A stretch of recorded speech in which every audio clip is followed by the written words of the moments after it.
过年期间是较少人去关会，所以新竹关会中心目前的库存，敢若剩2天半的时间，这库存是无到正常存量的一半，所以关会中心是专工呼吁民众赶紧去关会奉献爱心。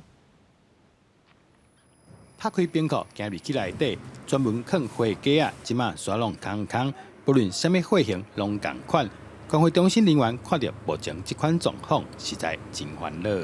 本来这边都是 O 型的血型啊，简白红血球，它可以看到现在全部都是空的。然后这边是 B 型的，那也是全部都是没有。我们目前这里血球类的血品，就是架子上全部都是空空如也。过年期间，大家可能在休闲或者是自己的时间打理上，可能就比较抽不出时间来做捐血的一个活动嘛。对，所以可能过年后会比较缺血。关会中心指出，过年后民众的关会数量一天平均是700台，只有病院用量的一半尔。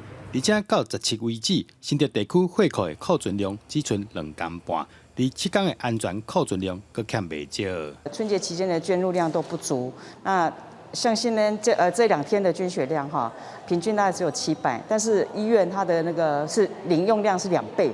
那所以到现在目前的我们的库存量是2.5天，是严重的不足。中心表示，依照过去的记录，过年期间民众关会本来就会较少，佮加上过年后病院用血量需求大，需要大家赶紧来斗3天加入关会行动。记者刘君豪，新竹报道。